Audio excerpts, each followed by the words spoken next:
All right, welcome back to the fourth episode of the Lion Investor Podcast. It's May 28th, 2026. We got some beautiful sunny weather out today.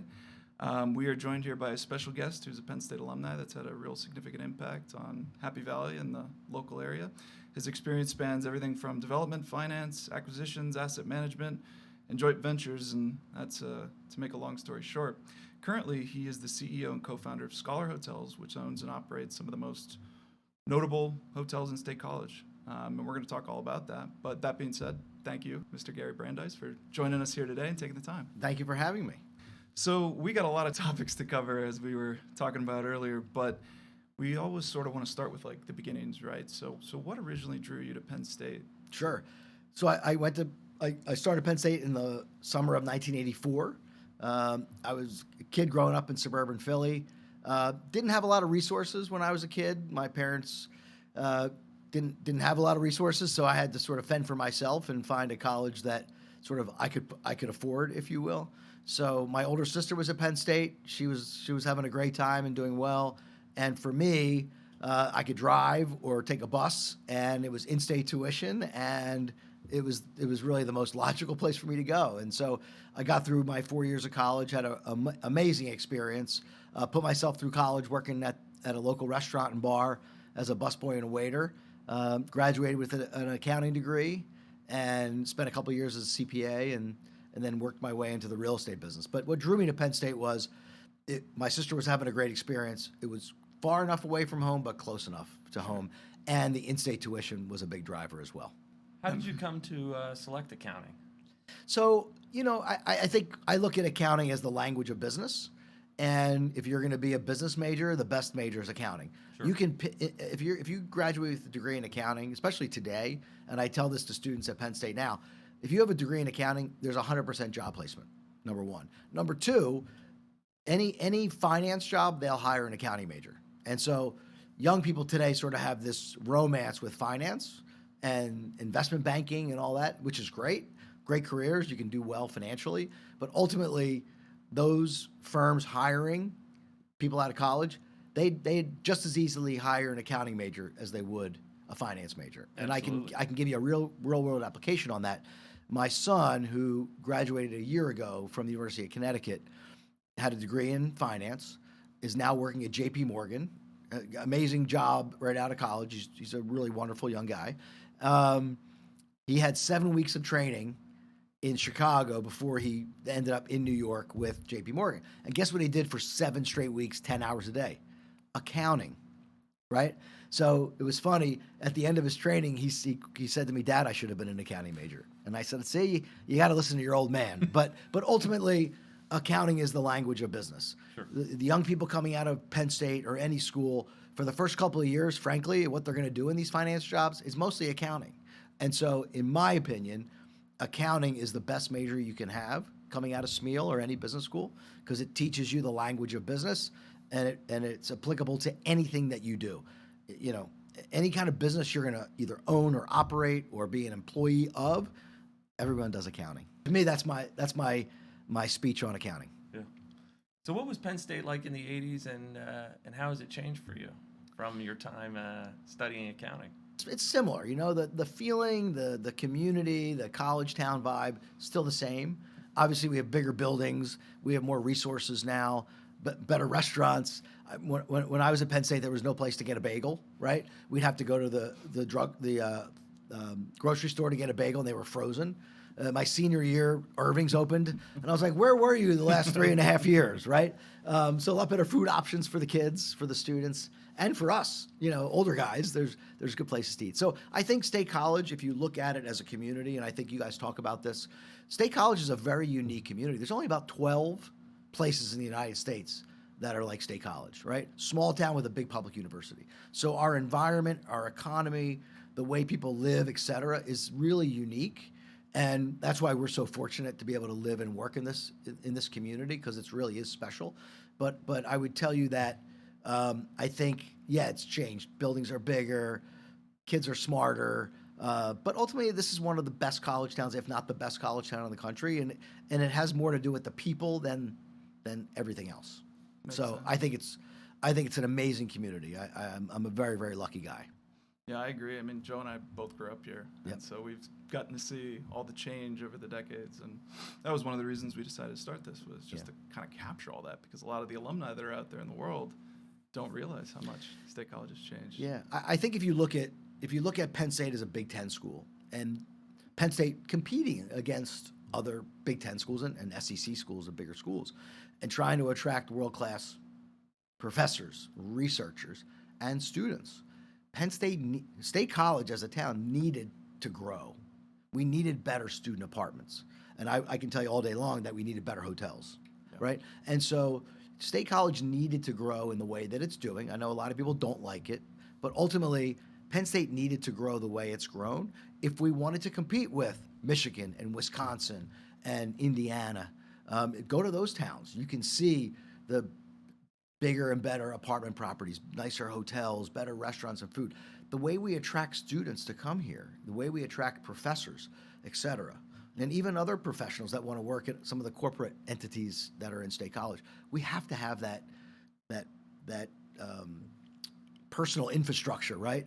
The fact that we have a Wegmans here, wow, that's huge, right? A place to go grocery shopping, good restaurants to go to, good music venues, great outdoor recreation. State College has all that. And if we hadn't grown, we as the community haven't grown like we have over the last 10 years or so, I think we would have fallen way behind in some of these other areas. And frankly, maybe we couldn't have attracted some great professors and high, really highly competitive students as well. So, Yeah, I agree. So moving on from Penn State, you went on to work for PwC? Or was PW. Was the Cooper wasn't the wasn't Cooper there? was not there. So when I graduated from Penn State, there were big eight accounting firms, and now there's 4. So yeah, I worked at Price Waterhouse for about 2.5 years. Didn't necessarily like being a pure accountant, but I love the fact, and I would say this, I also say this to young people, is that when you're a CPA, especially for one of the bigger firms, and I would assume the same applies even for a smaller mid-sized firm, you get to see so much. So in the 2.5 years I was at Price Waterhouse, I got to see almost every type of industry, career, and job. So I was involved in audits and tax work of manufacturing companies, finance companies, banks, real estate companies, probably a dozen different types of industries. So for me as a young person, the lens that I got to look through during those first 2.5 years was, wow, there's a lot out there. And frankly, for me, my real estate clients always made the most sense to me. I understood it. It made sense. I got it.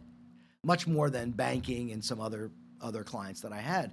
But I think the most important thing that resonated with me about real estate was outside of the numbers, and I used to work on green ledger paper, but now you work in Excel or spreadsheets. What resonated me with the most was I knew the numbers. I could understand the financial statements of real estate companies and real estate investments, but I love the physical part of the industry, right? What I say to people today about what I do is I get to play in the capital markets. I'm raising private equity. I'm in the debt markets. I'm putting capital stacks together to buy or redevelop buildings. Then I get to wear a hard hat to work and build things. That's really fun, really challenging, and just really cool thing to do, right? Yeah. And then the third thing I get to do, being in the hospitality business, is I get to run a real business. So there's not many people or not many industries or jobs that get to do all 3 of those things at once. And so that's what's so cool about what we do. So that's how you got your first taste of real estate work and consulting with those types of clients. Yeah. Why did you decide to go into more of the hospitality space as opposed to like a traditional multifamily type portfolio? So when I left Price Waterhouse, I went to work for Lincoln Property Company. Lincoln's one of the largest national development firms in the country. I moved from Philly to DC, and I was the 6th person hired in the office. When I left 8 years later, we had over 600 people. So that's really where I got my real estate experience. And I started out doing construction accounting and property management accounting because I was an accountant, right? That's what I did. And so what that gave me was a wonderful foundation in the functionality of building buildings and managing buildings, right? So because I got to see it from the accounting and financial side. So I got to work with the property managers. I got to work with the construction managers, but I saw it all from an accounting perspective. And so when I left there 8 years later, I was like, I really knew my stuff, right? I started out as an accountant. I left as a vice president of finance. And by the time I left, I was doing acquisitions and dispositions, I was putting deals together and joint ventures. And so those 8 years were probably the most pivotal years for me as I grew as a real estate person. Makes sense. So yeah, and then I left, started my own company, sold that company, and then I went back to work for Lincoln and opened an office for them in Philly. Did that for 5 years, built up a really good business there, and then I realized when I was looking at the financial results of my Lincoln office in Philly, I said, wow, we're doing pretty well, but I wasn't really getting much of the bottom line, and so I decided to leave Lincoln again, and then I started this company back in 2005. Scholar. Well, the predecessor to Scholar, which was Real Estate Capital Management, Gotcha. which is our sister company. So we have two companies: Real Estate Capital Management, which is our private equity investment development company, and then Scholar is our operating platform that runs our hotels. Gotcha. But I started out when I started in 2005. We were developing office and industrial and retail properties. We weren't anywhere near hotels, and frankly, in 2007, I bought a hotel to tear it down and build a large mixed-use project. Mm-hmm. And what happened was we ran into the '08 financial crisis, and I couldn't get financing. So I said, okay, what am I going to do? I've got this big hotel. I can't get financing. And so I said, all right, well, we'll keep the hotel, kept the management firm on that was managing it. And then I started saying, well, wow, okay, I can make money in hotels. And I started learning the hotel business. And so that was our first entree into the hotel space. Gotcha. Yeah. Very cool. So what caused that shift in mindset, I guess, to going from these other classes of properties over to primarily hotels now? Yeah, I mean, I was an office guy. When I was at Lincoln for all those years, we were developing office and industrial properties, Yeah. and some retail with mixed use. Sure. So I just saw hotels as another asset class. And again, what I said earlier was I liked the idea that we had an operating business. So we have employees, we're selling rooms, we're selling food, we're selling conference services, and we're selling hotel rooms every night, right? Yeah. The first hotel I had was 333 rooms. So every night I had to sell 330 rooms every night over and over and over again, which is the exact opposite of signing a 5-year lease for office space or a 1-year lease for an apartment building. So a very, very much different business model. And my first sort of revelation about hospitality was I have so much more control over my business than I do just simply leasing space. And so we were having daily meetings about revenue strategies and purchasing strategies and marketing and how are we going to get new customers. And there's all these different segments of customers in hospitality that you can go after. Like how are we going to increase our group business and more transient, there's all these code words in hospitality. But so to me, my mind was like, holy cow, we really have a lot of control over the business, and the strategies and thinking and conversations you have in running a hospitality business is vastly different than leasing space in an apartment building, a shopping center, an office building, or whatever. Who else was involved early on when you were having these conversations? So it was pretty much me. Yep. And I hired a hotel management company to manage our one hotel. And I was sitting in with them and learning the business from my conversations with them because I was representing the ownership group. It was a partnership that I was in charge of. And so ultimately I had to make the decisions. And I had to learn a lot very quickly about the hotel business. So. And how many hotels do you have now? We have 10. 10, okay. Mm-hmm. And with a couple more in our pipeline. Sure. Where are those scattered about? State College and. So we have a lot in State College. We have 6 of our 10 in State College. Yep. So we're very highly concentrated here. We have a hotel at Syracuse University. We have a hotel at West Virginia University in Morgantown. We have another one in the Radford Blacksburg market down at Virginia Tech and Radford University. They're pretty close to each other. And then we have a hotel in the hotel that I bought and then sold. We now operate that for the new owner, and so those are our assets. And we have a couple in the pipeline. Right. And we're building our 7th hotel now in State College. Okay. It's under construction. Sort of a hotel. Sort of. It is. Yeah, sort of. That's a good way to put it. So, segueing on to a little bit more about the hotel. So, my first job actually was working at the Nittany Inn. There you go. When I turned 16. Yeah, we always need good people. So if you're looking for work, we'd love to hire you. It's not cheap. No, I'm just kidding. But I have a pretty good memory of what the hotel looked like and all that. I mean, I was, in the insides everywhere, in the tunnels and all this. And, I know what it looked like. So you did a very nice job. Thank you. Especially with the historic aspect. I'm on historical architecture review board at State Oh, College, great. so I have a real appreciation for people that restore things originally, and I like to do the same thing myself with some of my properties. But Great. You can tell we got some inspiration from from you on our wall here. I love it. I love it. Can you tell us a little bit more about the deal with the Nittany Line Inn and Sure. Penn State, or how that came about, and then specifically, I'm also curious about how the long-term land lease works. Yeah, sure. So it was a long process. I started hearing rumors, gosh, probably at the end of 2021, beginning of 2022, that the university was thinking about selling the two hotels on campus. And at the time, we had the Hyatt project downtown and the Scholar project downtown. So we were already in State College with two hotels. Mm-hmm. We were already doing a lot of business with the university because they were staying in our hotels. And we were doing a good job. We had a great relationship with the university. They knew who we were, and that was a really positive relationship for us. So as I heard rumors and then they became more real, we finally they hired a consultant. Penn State hired a consultant to help with the process of finding the right partner. We participated in an RFQ. We passed the test to get the RFP, and then we submitted our RFP, in February or March of 2022. And it was a 114-page proposal on how we would acquire the hotels, redevelop, and then operate them.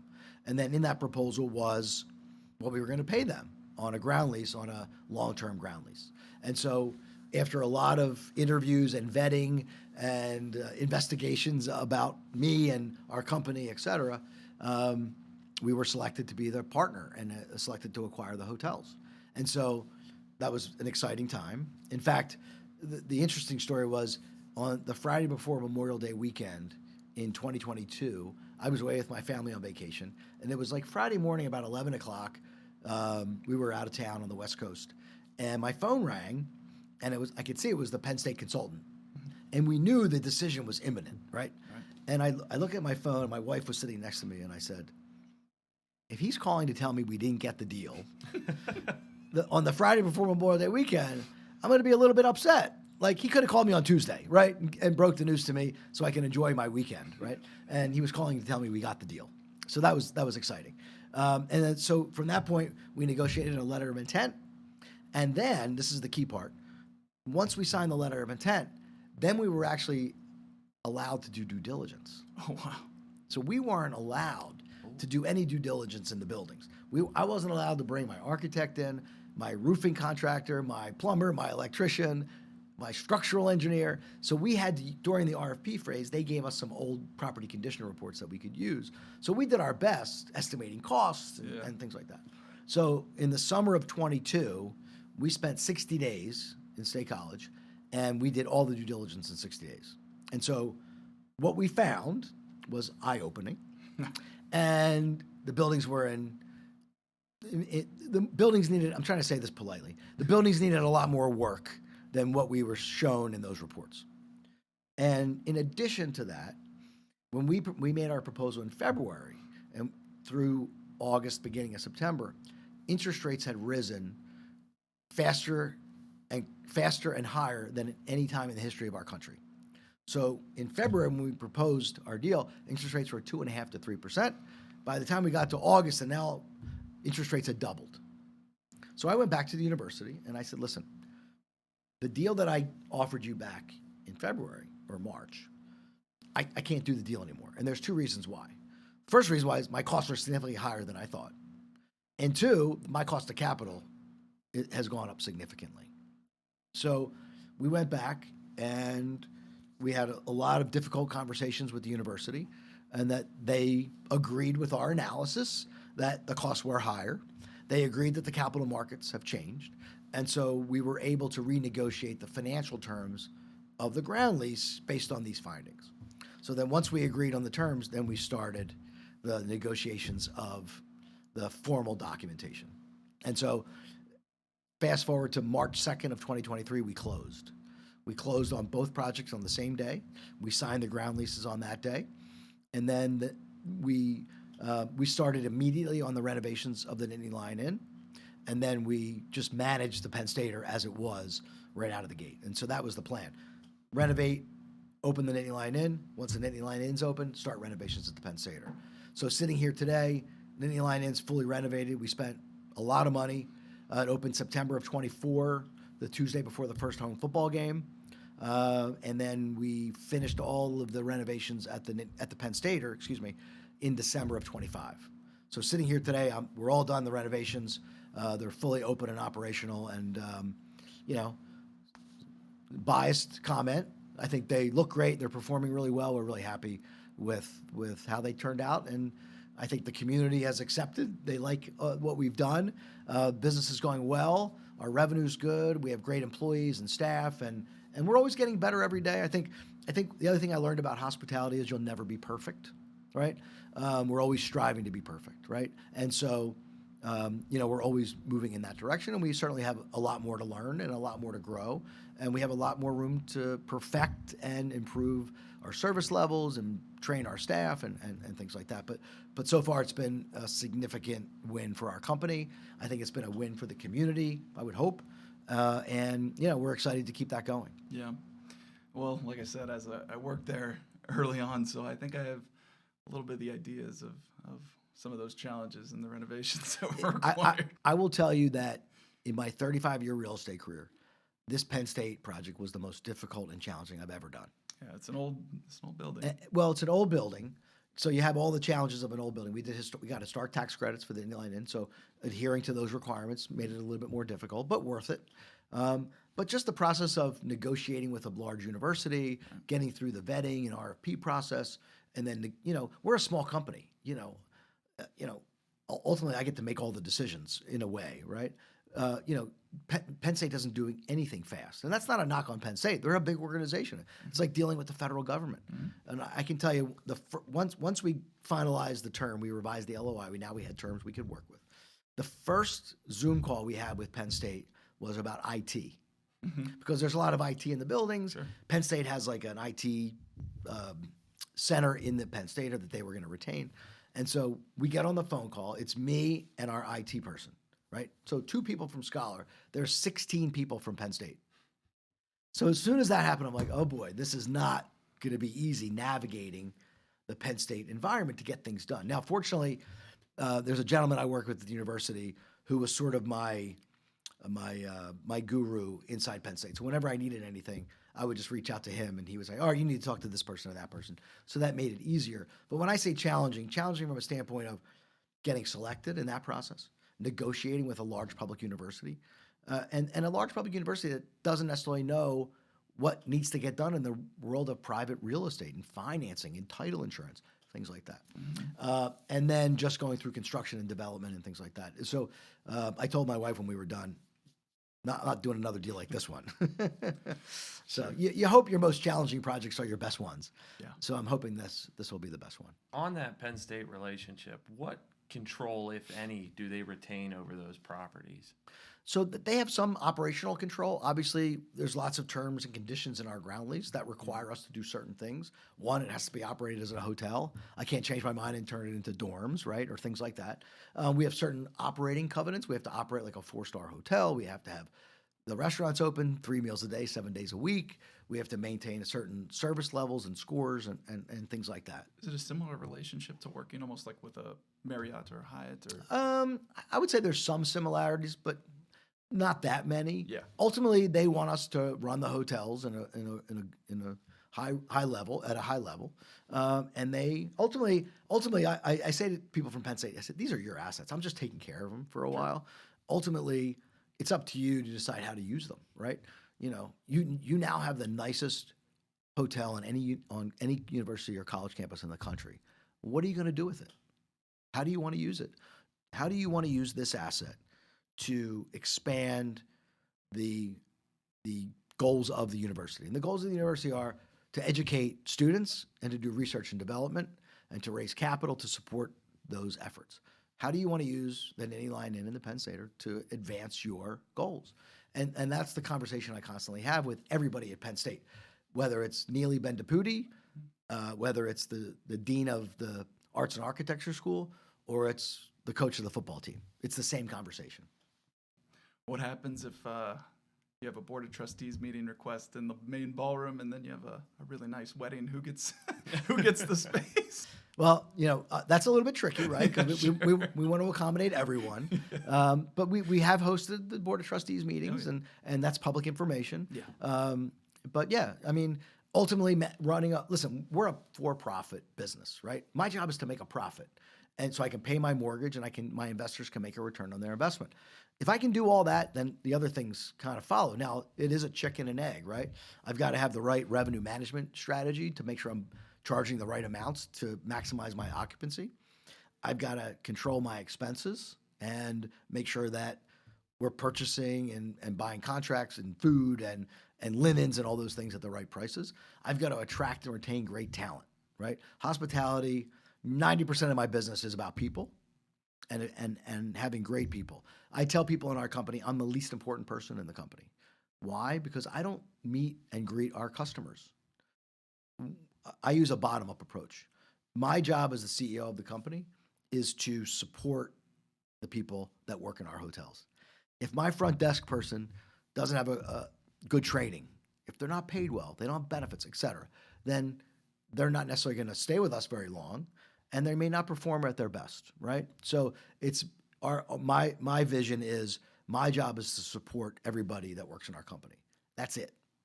I'm the least important person, but my responsibility is to support them and give them the tools and resources so that they can be successful. And if I can do that, and they'll perform at a high level, we'll have great financial results at our property, great guest scores. Our guests will keep coming back and back and back. And so it's a little bit of a circle, a little bit of a circular reference, but it works. Playing off of that talent thing for a second, when I used to work there, there was a very strong relationship with the School of Hospitality. Mm-hmm. And there, everybody, I don't know if they're required to do it, but a lot of those people worked at the Nittany and Penn Staters. Do you still maintain that type of relationship? We do. Yeah, we do. It's actually required in the ground lease. So first off, right now, the students to graduate with a degree in hospitality, you have to have 1,000 hours of work experience. Now, they suspended that during the pandemic because of what was happening, but they brought it back a couple years ago. So ultimately, that gives us a really nice pool of talent to have in the hotels while the students are on campus. And especially the hospitality students, they're great. First of all, they're very smart.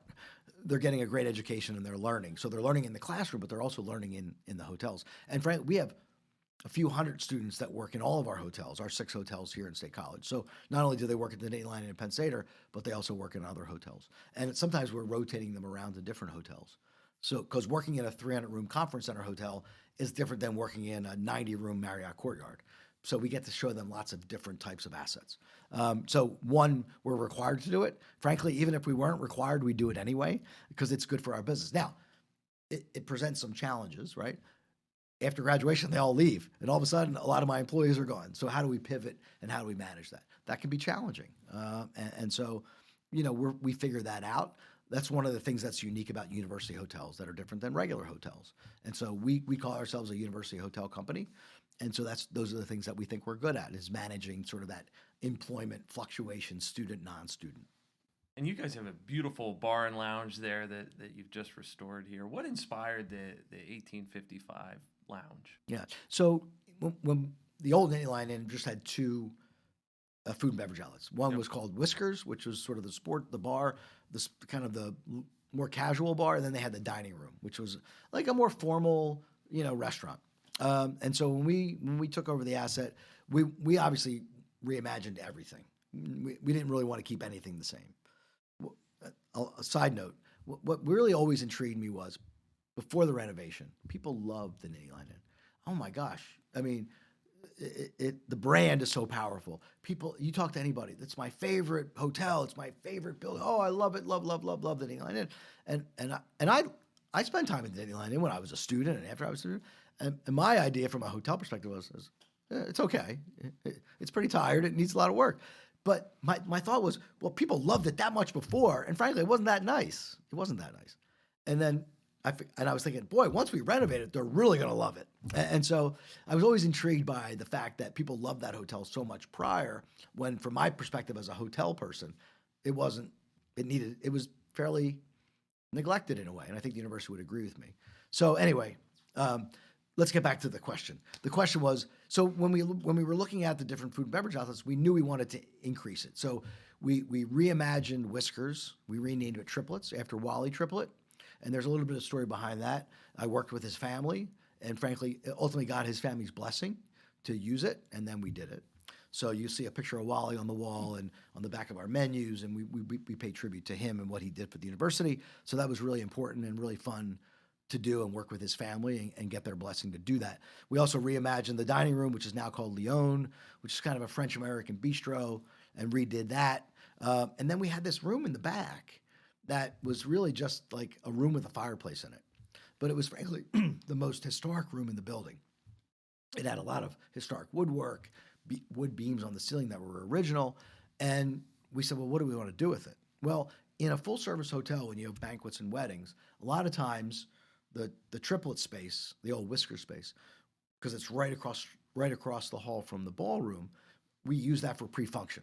So imagine you're having a wedding in the ballroom, you'd have the happy hour or the pre-wedding happy hour in triplets. And if it's a nice day, we can open up the doors, you can have the patio.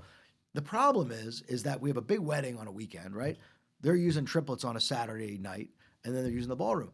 If you're staying at the hotel and you want to come down and have a drink, sorry. So we wanted a second outlet to serve the hotel guests if we were having events in either one and vice versa, so we could pivot back and forth. So what we did was we took this room in the back of the hotel, which used to be the front of the hotel, and took a room that had no function and gave it function.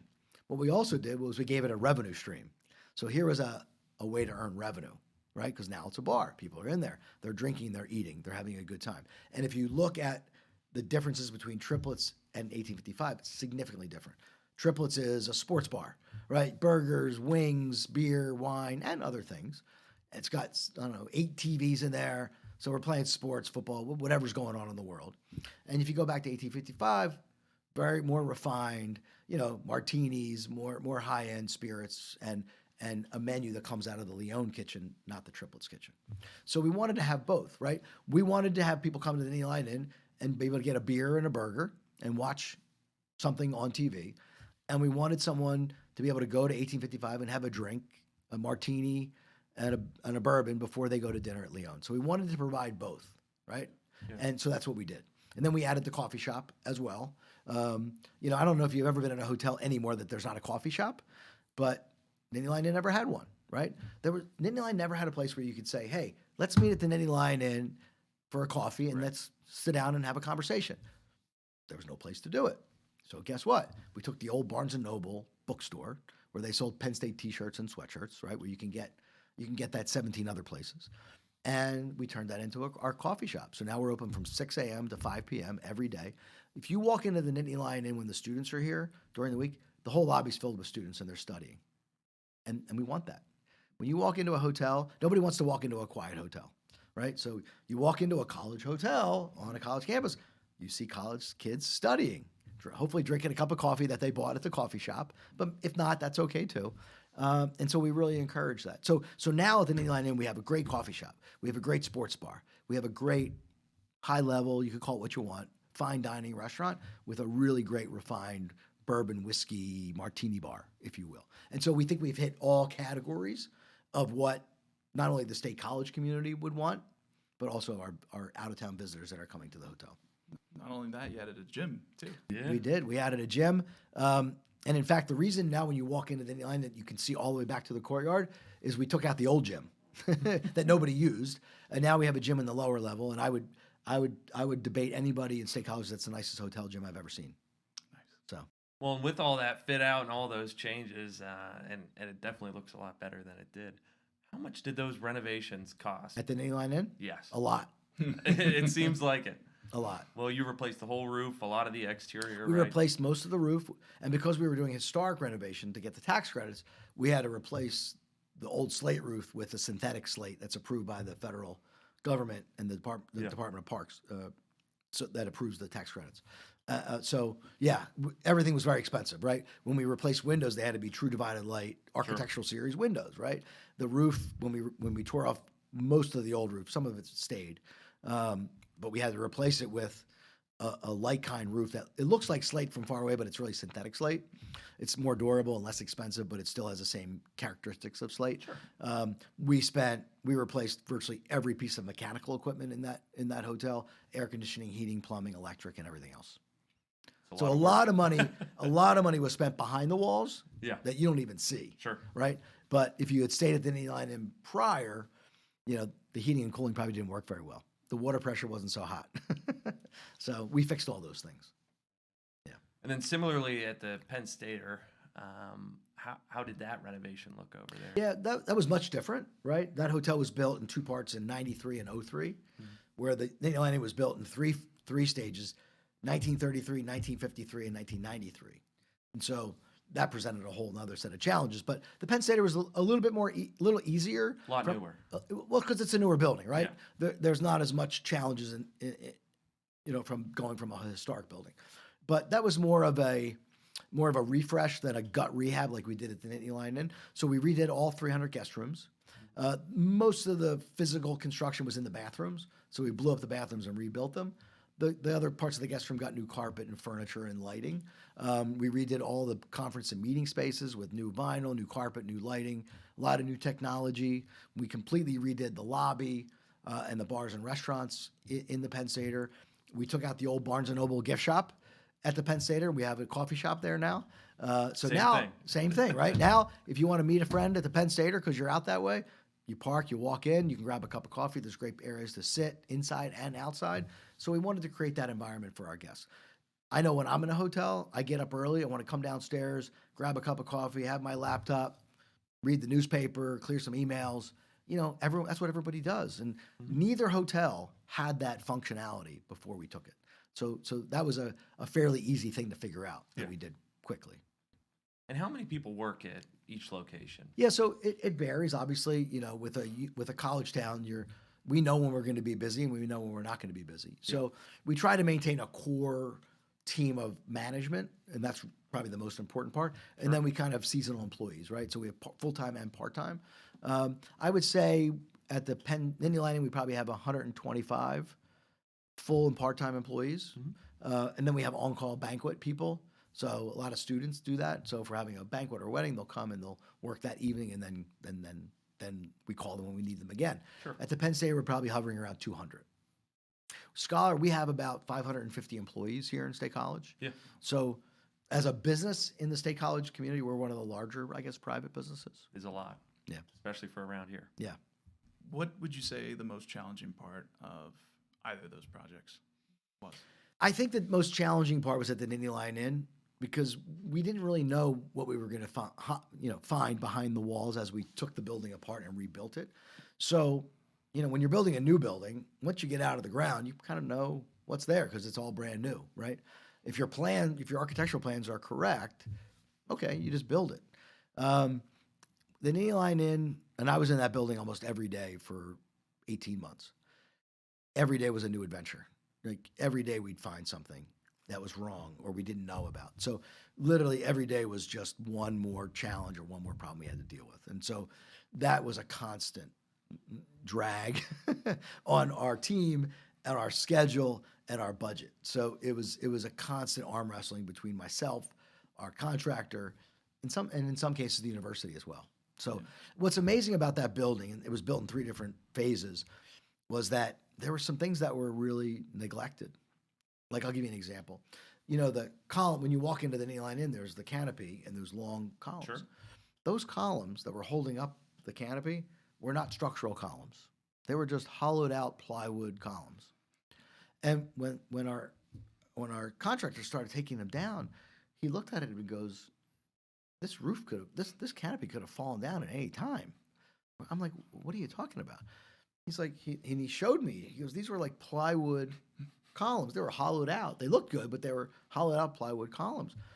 And I said, he goes, these weren't made to hold up a roof like that, especially when it had snow on it and stuff. So you're like, all right, Penn State has a pretty good engineering program, right? How did that happen? I don't know why. So now when you walk into the Nittany Inn, those columns that are there, they're fiberglass structural columns. So anyway, Nice. we just found things like that. And that's one of many, many examples I could give you. Sure. Yeah.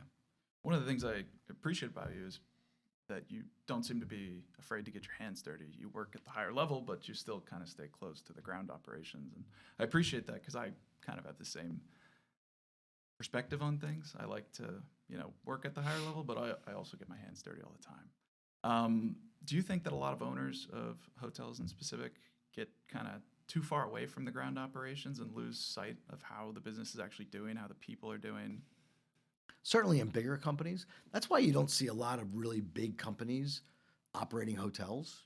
You have a few, right? And there's institutional hotels, like Blackstone owns 1,000 Courtyards and Hampton Inns, right? They're limited service. You can institutionalize the management of those, but when you're getting into more full service hotels with food and beverage and other things, the institutional model doesn't work as well, per se.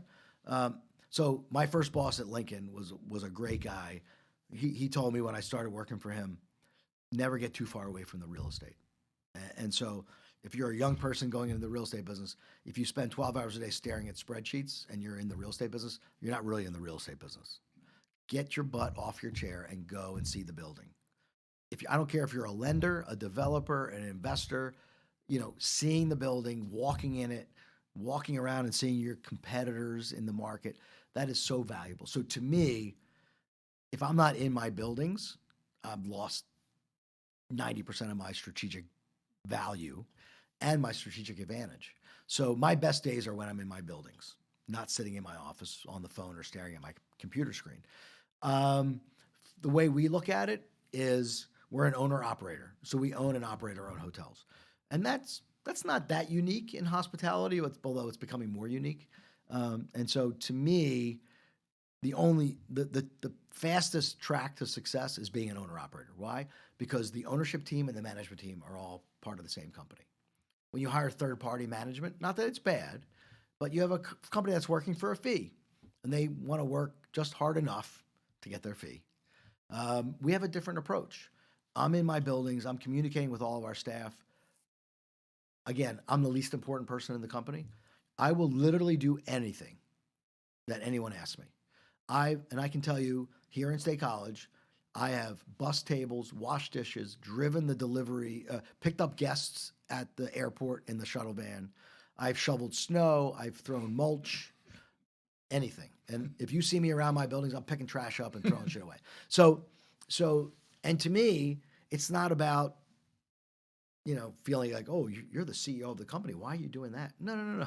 That has nothing to do with it. I don't want their trash to be on my property, right? If my bartenders are overwhelmed because they're really busy, I can help them. I used to be a busboy at the G-Man. That's where I cut my teeth. So, hey, I can do that work, right? And so for me, it's not about ego. It's not about hierarchy or org charts. I just want to get stuff done. I want our guests to have a great experience. And that means that I'll do pretty much anything that's moral and ethical to make sure that our business is successful. And that's sort of what we do. And I think ultimately the side effect of that is if my bartender, my front desk agent, whoever's working in the hotel sees me pitching in and helping them, I think that says a lot about our company. And that's the message that I want the people that work in our company to see and hear. Yeah. So one last question on the Nittany line, and then we want to get into some of your other projects. Sure. But did you consider getting rid of the apples in the front? I'll tell you a quick story. When we were awarded the project, I got to meet a lot of the trustees because they were allowed to interview me and vet me, and then they created like a subcommittee that was really involved in the selection process. And one of the trustees was a woman from Chicago, very successful business person. She was on the board. And we had just gotten back from that vacation, and I was driving in my car going to a meeting, and my phone rang, and I didn't know the number. I picked up and said, hi. And she goes, hi, Gary, it's such and such. She goes, I just wanted to wish you condolences and congratulations. I said, well, what do you mean? She goes, congratulations on being awarded the contract and to be our partner in these projects. But ultimately, Gary, everyone's going to want to give you their opinions. Everyone's going to tell you what to do, what not to do. And she said to me, which was really nice, she said to me, Gary, we picked you because we want you to make these decisions. So you follow your plan, you follow your business model, and don't listen to all the noise. So that's how I would sort of start off by answering the question, but rephrase it again for me. Did you ever consider getting rid of the apples? So we heard a lot of things. Yeah. We got to keep the lobster bisque soup. We got to have the apples and a few other things. And so certainly You walk into the Nittany Lion Inn, there's a big basket of apples and water. We have lobster bisque at the restaurant.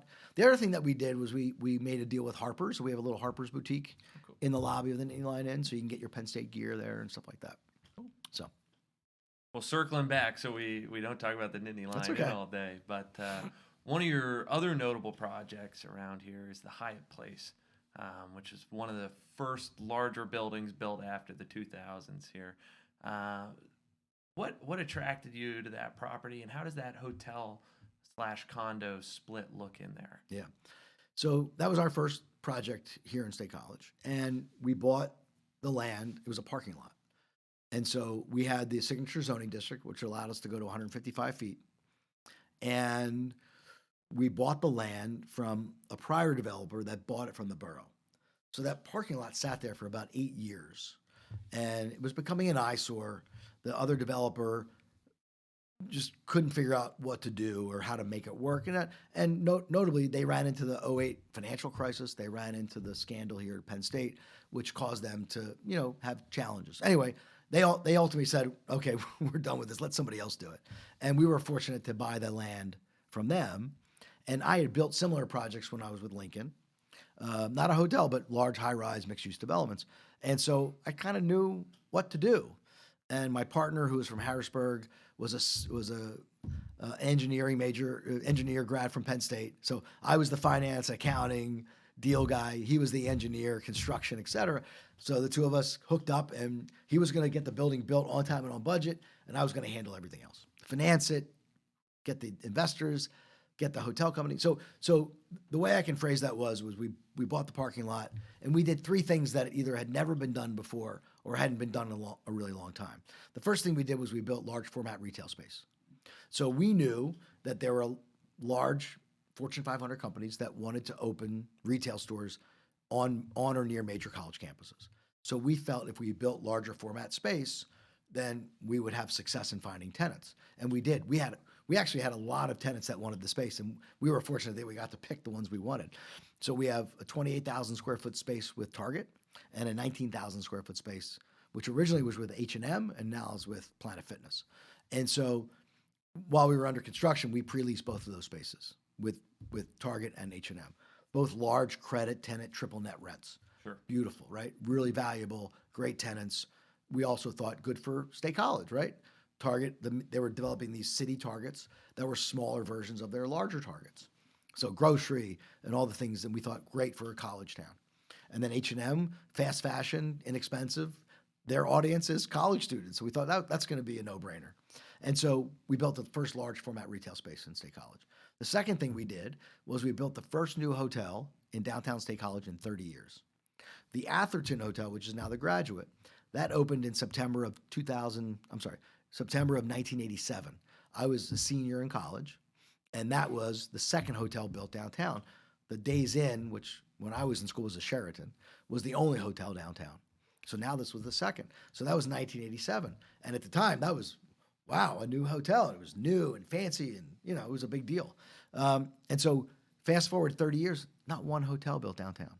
And if you think about the growth of Penn State over those 30 years, how could no one build another hotel? I don't know why. We were fortunate to get it. So we built a 165-room, brand new Hyatt Place hotel. And what I tell people is, it's a Hyatt Place. It's a great hotel. People looked at our hotel as if it was the St. Regis or Four Seasons. People had never seen a hotel like this in State College. Oh my goodness. So hotel did spectacularly well right out of the gate. And then we built condominiums on the top. And so the last time for sale condominiums had built were in the early 80s on South Allen Street in the Towers building. So we had 26 condominiums. We sold 25 out of 26 even before we were finished construction. So before we even opened the hotel, we had pre-leased all the retail. We had sold all the condominiums. And the reason we didn't sell the 26th one was because me and my partner kept it for ourselves.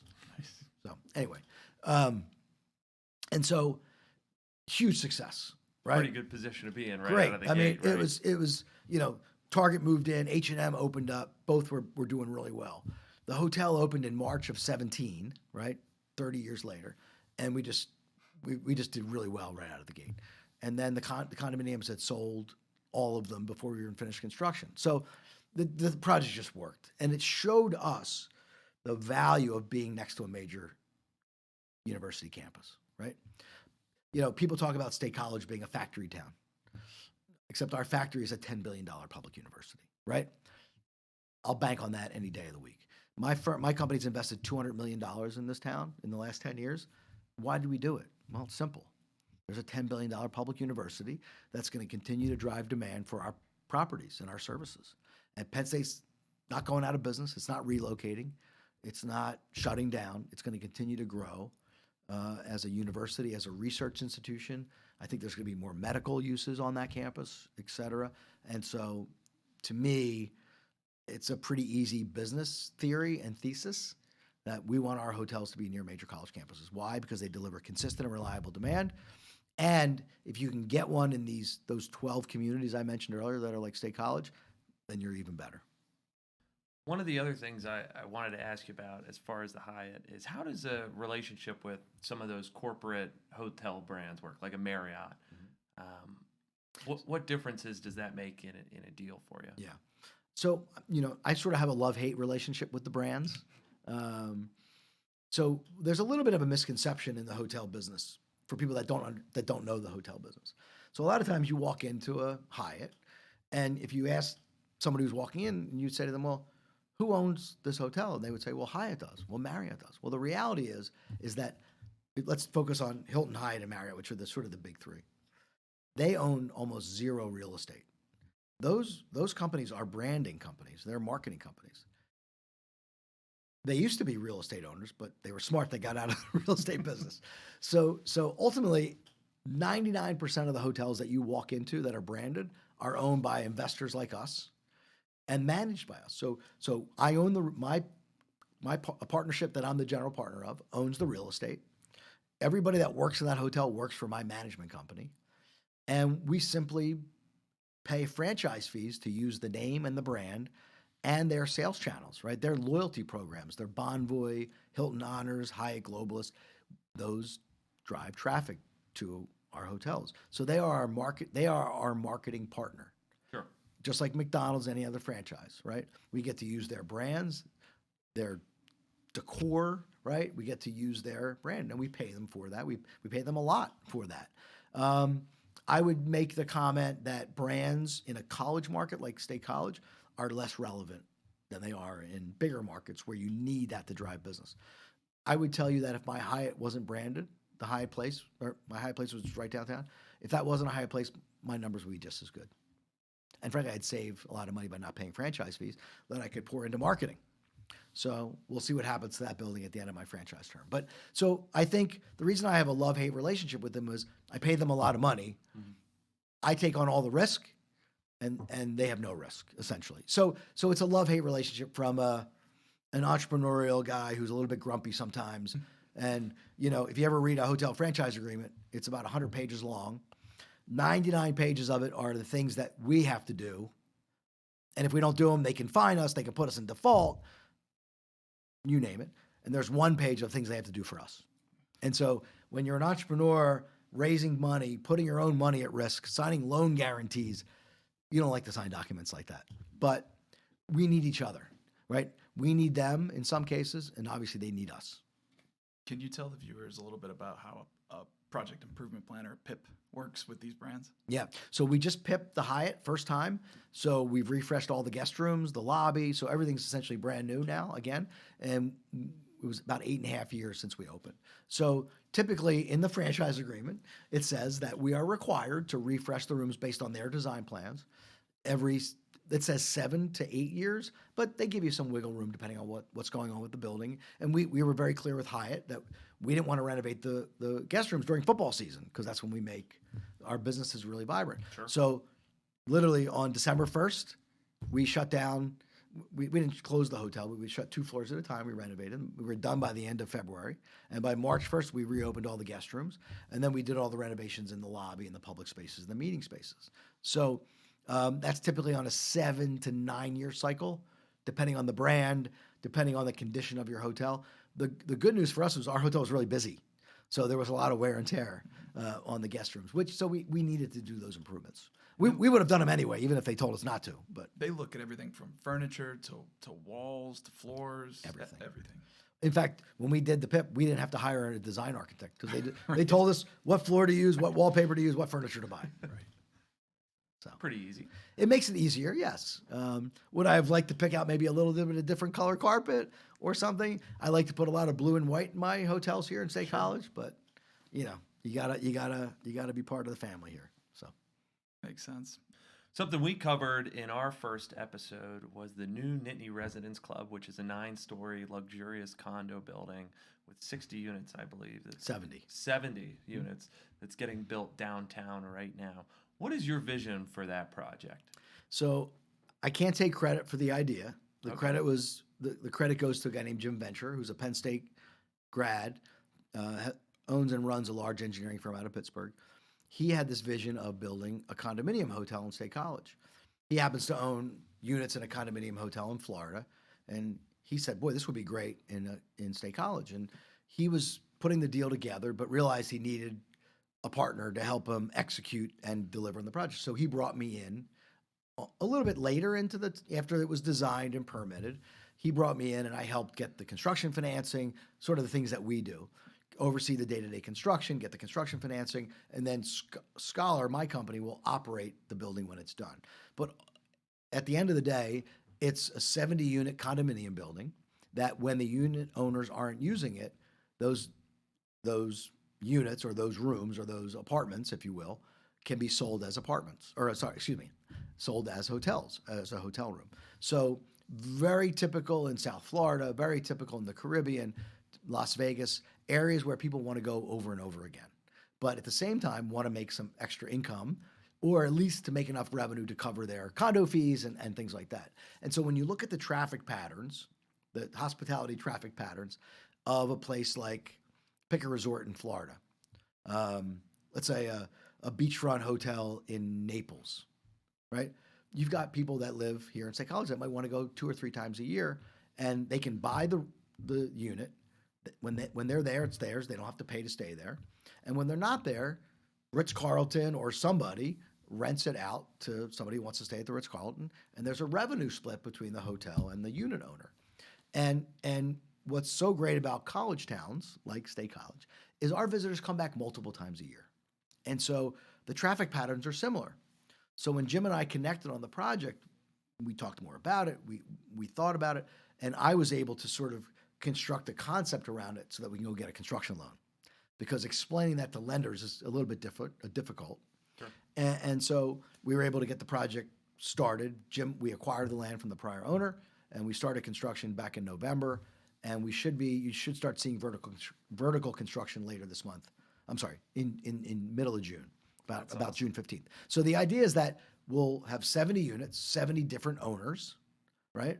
And the condo association will then work with the hotel management company, which is Scholar.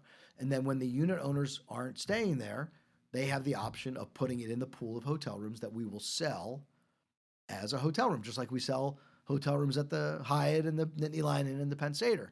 Where we're seeing the unit mix right now, not the unit mix, but the buyer mix, is about 10% of our buyers so far are people that are going to use it exclusively for themselves. Meaning they're not going to put it in the hotel pool. They don't want anybody in their unit, right? Another 10% who are buying it strictly for investment purposes. They're probably never going to stay there, and they want us to sell it as a hotel room 365 days a year. 80% of the buyers are hybrid buyers. They have some connection to the university, alum, kids, whatever it might be. They want to use it 4, 5, 10 times a year, and then the other times we'll list it and sell it as a hotel room.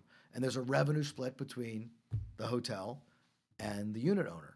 So it's a very unique concept. This is the first time condominium hotels being developed in a college market like State College. Again, most of them are in resort communities, Las Vegas, South Florida, the Caribbean, places like that.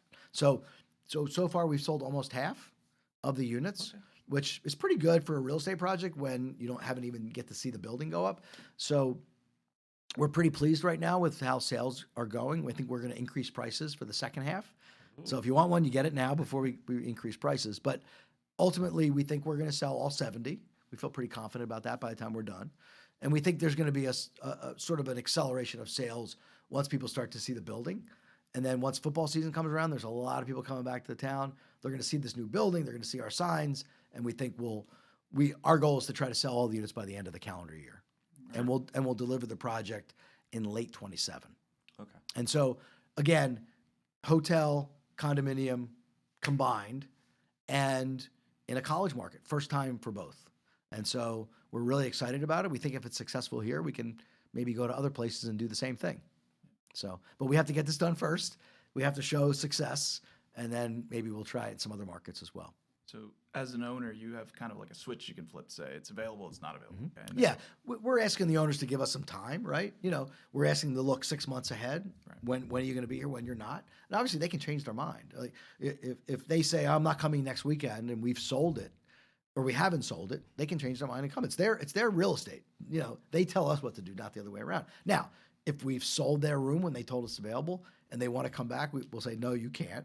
Or we can move this guest from this unit to this unit, and then we can accommodate them. So there's a lot of flexibility with that, but ultimately, it's your condominium, it's your home. You can choose to do with it what you want. We also have 2 and 3 bedroom units where the unit that's being rented out as a hotel room is the same across all 70. So if you have a 2-bedroom unit, we could sell the living room, dining room, master bedroom. Your second bedroom has a lock off and a door from the corridor.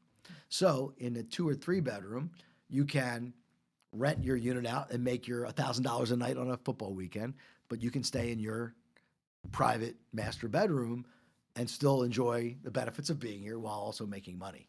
So we've got a lot of those options as well. What kind of services and amenities are you going to put in there? Yeah, so it's going to look and feel like a hotel. There's going to be a front desk with a check-in. We'll have a coffee shop and a fitness center. It's a very tight site, so there's not a lot of room for a lot of amenities, but there'll be a great coffee shop and cafe off the lobby for our guests and the public. We'll have a fitness center for the hotel guests and the owners, and private parking as well for the guests and the owners. But there's just not a lot of room for a lot of retail. So the good thing is you're downtown, so you can walk to plenty of bars and restaurants. Sure, that makes sense. Yeah. Are you doing parking underground? We are. A little bit? Yep. How many spots? Just one level down. I think we'll have 78 spots, 70 for each unit and 8 for staff. That's a plus. Yeah, yeah.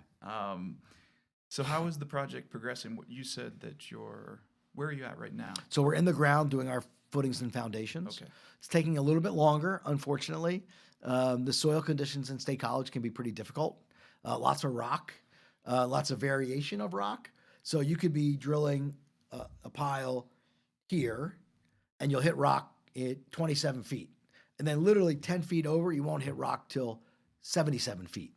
That's the way the striations and the rock formations work in State College. We're finding a lot of that in this site, so it's taking us a little bit longer to get the foundations done, but that's kind of expected when you're doing work in State College. When it was the BioLife building, do you remember there's like a bronze statue? Yes. It was there for 30 years, and when KBB put it up for sale, I was like, I kept emailing the realtor. I was like, what are you going to do with that? They were probably like, I don't know. Yeah, they're like, do you want it? This is the least of our concerns. But I was like, I don't want to see it get demolished because it's so cool. Yeah. So I actually was able to buy that and save it, and it was quite a process to remove it. I have a video I can show you later, but yeah. So it's somewhere in State College, downtown, we'll say. Okay. And it's publicly viewable. Oh, cool. On a corner. So yeah, there's always that building was there for a long time, and it was obsolete. Yeah. And people, listen, there's a lot of controversy with downtown State College and the high rises. Is it good? Is it bad? And if you read social media, there's a lot of grumpy people that don't like the way State College is going. But as I said earlier, State College, we all have to evolve, and ultimately I see State College as the same college town that when I was here. The buildings are just a little bit taller. And to me, the BioLife building, it was empty. It was obsolete. There was no sort of repurposing of it. So, what we're building there is more home ownership for people. It's increasing the tax base by probably 100 times of what it used to pay. And so that's good for the school district. It's good for the borough. It's good for the county. and it's bringing more people into State College that are spending money that we're collecting hotel taxes from and everything else. So yeah, I don't see it the way some people do. I think development is good. Most development is good, obviously. And I think State College Borough has done a reasonably good job of zoning and controlling the type of development that happens. But ultimately, there's always certain people that don't like it. And I can understand why in some ways. We've dealt with some of the flack online. Yep. Well, on that topic, have you looked into the new zoning changes at all? You have any thoughts there? I do. So I'm on the Downtown Improvement District Board. Yep. And so we've been studying it as well and providing comments back to the borough. I mean, ultimately, the zoning does need a redo. Sure. Most municipalities, and I work in a lot of the different ones, not just State College, obviously, most of the ordinances are old and outdated. I'll give you an example. We built the Fraser Center, right? I think it was the first high-rise multi-use building. And, we needed signage. We needed signage for the hotel. We needed signage for Target. We needed signage for H&M. We had the Federal Tap House, which is our restaurant. They needed signage. And so when we looked at the zoning, the signage code, the signage code was developed in the 50s or 40s. And it never contemplated a building like that. So I think we needed 12 signage variances just to get the signage that was reasonable for the Fraser Center. And we got them because the people that gave us the variance were like, yeah, this doesn't work. And so I think it's a good thing. Ultimately, the zoning changes are going to get done. People are going to complain, right? Because they have assets that are going to be impacted. There's going to be a list of winners and losers per se, but that's a matter of opinion on whether you're a winner or a loser. And it's a tough process. The borough council has a tough process. There's going to be people that are going to be happy, and there's going to be people that are not happy. And that's just the process. But I think overall, it's going to be good for the downtown. Ultimately, zoning is guidelines. You can always get variances. You can always request changes. So it's not written in stone. It's written on paper, and there's always ways to ask for variances and changes and things like that. So I think the people that are going to be angry about it always have to remember that there are ways to amend not amend the zoning code. The zoning code is written to provide guidelines and guardrails, but it's written so that variances can be written and amendments can be made to deal with the particularities of a specific property. Well, and I think it's been 70 years, if I'm not mistaken, since we last updated it. So even if it's just a language refresh, right. It's probably worth it. I agree. But circling back to the Nittany Residence Club, something we noticed in there is that these condos cannot be your primary residence. Am I correct there? So I think it depends on what you define as primary residence. Okay. So the clause is actually 270 days. That you Sure. can't spend more than 270 days in the unit. And the reason that is because the property was zoned commercial. So it's actually zoned as a hotel, not as a residential project. And so because it's zoned commercial, there's that restriction. And so ultimately a resident can't spend 270 consecutive days in the unit. Now, what does that mean? That means if you live here and you live in a unit and you spent 267 days, was that right? Yeah, 267 days, and then you go to the beach for the weekend, the clock starts over again. So ultimately, it can't be your primary residence. Sure. But at the same time, it's more to form over function. Yeah. So, but frankly, the buyers we have it's not going to be their primary residence. Yeah. It's either going to be an investment, it's going to be a hybrid user, it's going to be here back and forth and let it sell, and it's going to be someone who's just going to be here occasionally. What do you anticipate for the hotel rates, if you can speak about that? Yeah, I mean, it depends, right? You can stay at the Hyatt on a Thursday night for $129, and then Friday night it costs you $1,100, right? Depending on when you're there. I think what's unique about the Residence Club is all the units are one bedroom, literally apartments. So when you walk in, you've got a living room, a kitchen with a island or bar seating, and then a table. So it's almost a one bedroom apartment. And so that doesn't really exist in the market. So they're going to be unique units in themselves, and I think they're going to have high level of finishes. So I think they're going to be on par with Nittany Lion Inn and the rates at the Nittany Lion Inn. When somebody's looking to buy one of these units, do you give them sort of like a prospectus on like, here's what you can expect to bring in renting your unit throughout the year? Anything like that? So no, in fact, we're prohibited from doing that. So it's a real estate investment, right? And so we're not allowed to provide forward-looking projections. Makes sense. Now, when I talk to a potential buyer, I talk about the hotel market, what happens in the hotel market, what our average occupancies are, what our average rates are, and then they sort of can use that information to do their own analysis. But we do not provide any sort of financial projections.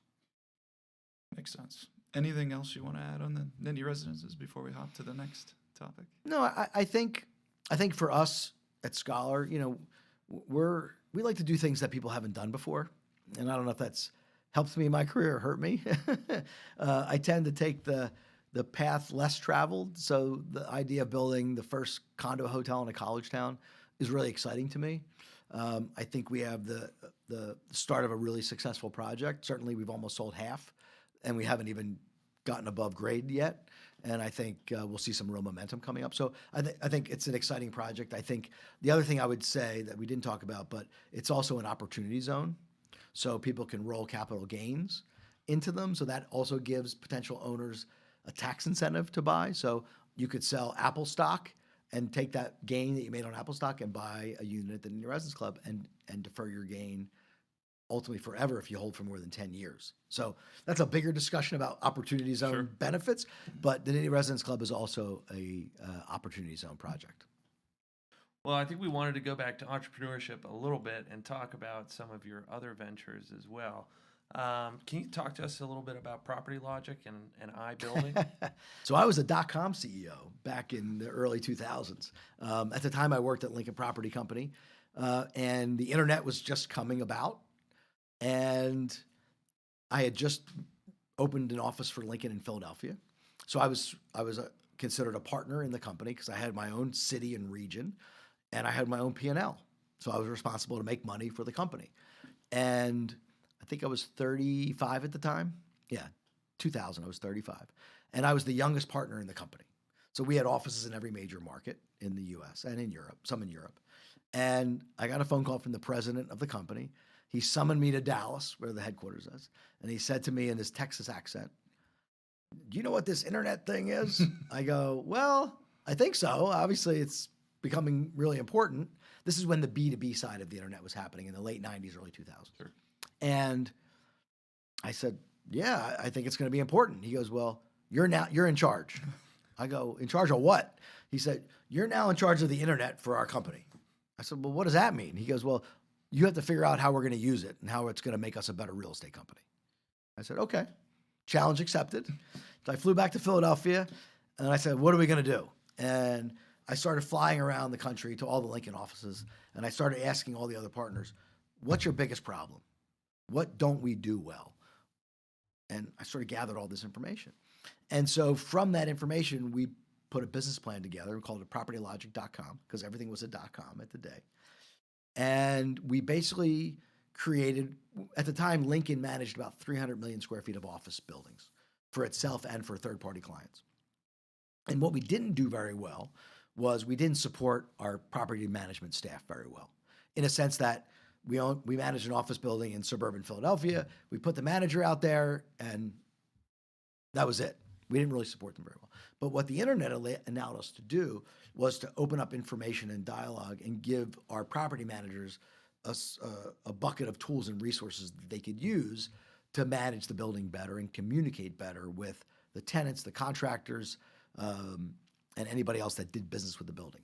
So to make a long story short, that could be a whole nother podcast if you wanted to, but we created a portal system. And the portal system was based on a domain. So if the building was the address was 123 Main Street, the domain was 123mainstreet.com. And because most addresses are unique, we could have a domain for every building address or building name that we had. So we created a building template, and then we just put it on the domains. And the portal was a place where anyone that did business with that building, whether you're the property management firm, the lender, the tenants, the tax assessor, whoever you were, could use the portal to interact with the other stakeholders in the building. So you could go onto the portal as a tenant and get work order requests. You could reserve the loading dock. You could send a message to the property manager, and it was all done electronically over the internet, which at the time was a really big deal, right? I remember our building engineers that we were walking around the building had BlackBerries. And the big aha moment was a tenant could go on their computer and say, my light bulb's out, please do it. The engineer would get an email. Oh, suite 308, light bulb's out. They could go up and change the light bulb. That was a huge innovation at the time. Early right? market Oh my there. gosh, right? Wow. We're the greatest real estate company in America. We can do this stuff. And so that's what we did. So we created this office building portal concept called Property Logic. We had, we started deploying this to the hundreds of millions of square feet, and it was really, really successful. And I think the beauty of the business model was, and what's so great about the tech business, which we don't have in the real estate business, is that it costs us about $1 million to develop the software and the portal platform. But then every time we deployed it to the next building and next building, it didn't cost us anything, right? So we would charge 2 cents a square foot to the building to use the portal. And I think we had a whole sales team.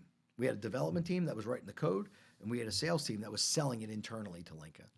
And we had a 100% sales success rate. Why?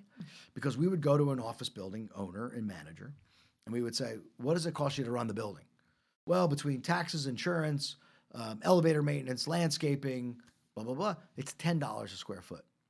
Well, I can sell you this set of tools and resources that's going to make your property manager more effective. It's going to increase the level of tenant satisfaction of your office tenants. It's going to streamline the process to deal with your elevator contractor or your landscape contractor.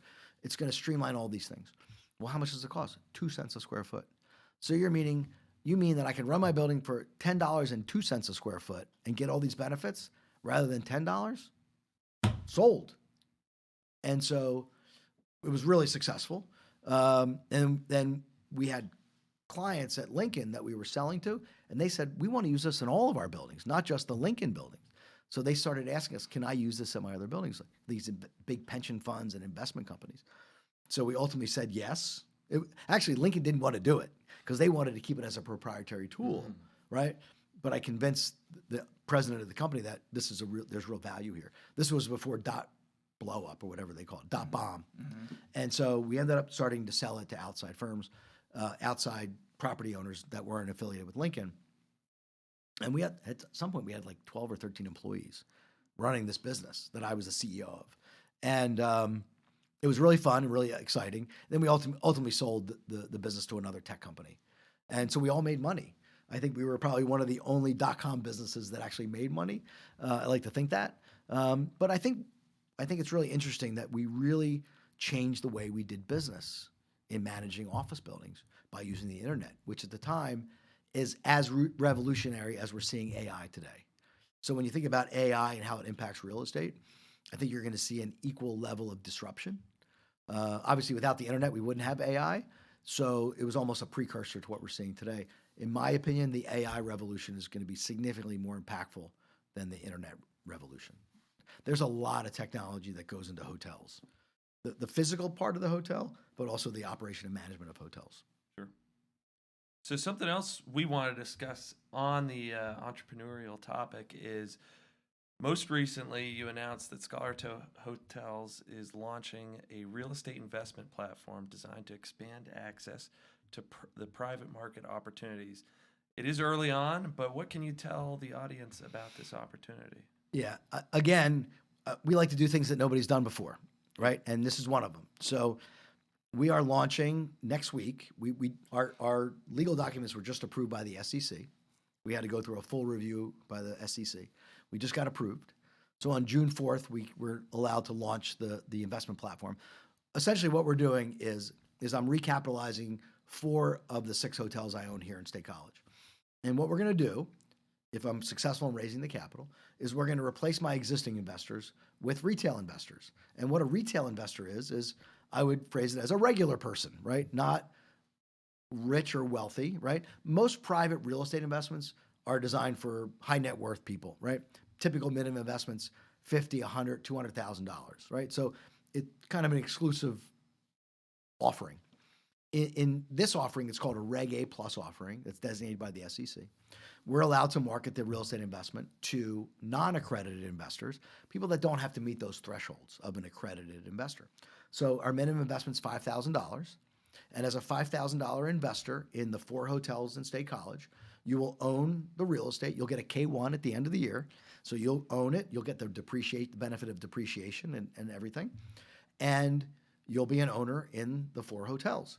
In addition to that, we're putting a hospitality package around it so that if you're an investor, when you come to stay at one of our hotels here in State College, you will benefit from what we're calling the Scholar Owners Club. And that's a series of benefits similar to the brand's loyalty programs. But if you're a scholar investor in this new platform, you'll have early check-in, late checkout, room upgrades to suites and things like that. You'll get dining discounts at all of our bars and restaurants. You'll have early access to high-demand weekends. So if our football games we release them on a Friday, you might have access on Wednesday, right? So you'll make sure you get your room. So we're packaging the investment with a hospitality program. Sure. And the third thing that we're doing is we're targeting Penn State people. It could be alums, it could be parents, it could be just people that love Penn State and that come back here over and over again. And so we're looking to raise $75 million with a $5,000 minimum investment. There's no threshold. If you want to invest, you can. And it's the first time Reg A offering, which is a non-accredited investor model, is being offered to a hospitality product where we can package offerings around the hospitality to benefit the investor, like early check-in and room upgrades and dining discounts, with a passionate community of people that love and adore State College and Penn State, right? There are millions of people following Penn State on social media. That's our audience. That's our potential investors. So for $5,000, you can own a piece of these hotels. You can be an owner of real estate in State College. You can get the hospitality benefits. And we believe, if you look at our expected rates of return, again, there's a caveat, no guarantee, but we think dividends are between 4% and 6% a year off your investment. So as good or even better than fixed income money market accounts. Sure. And so we're building an investment model around putting the keys of these hotels, the ownership of these hotels, into the communities that love the community and love these hotels. And so we couldn't do it with apartments, right? Because if we did this around apartments and you come back to State College, yeah, you can look at your apartment building, but you can't sleep in it. You can't eat and drink in it, right? And so this really works well for hospitality. So we're combining 3 things that have never been done before. And if we're successful in raising the money here in State College with Penn State people, we're going to go out and do it in other college markets.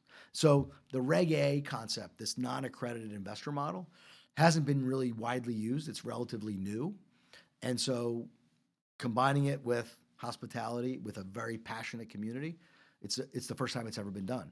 And so we're going to work really hard to get the word out and let people understand what we're doing and understand the offering. And I think it's a great investment, but everybody's got to read the documents and decide on their own.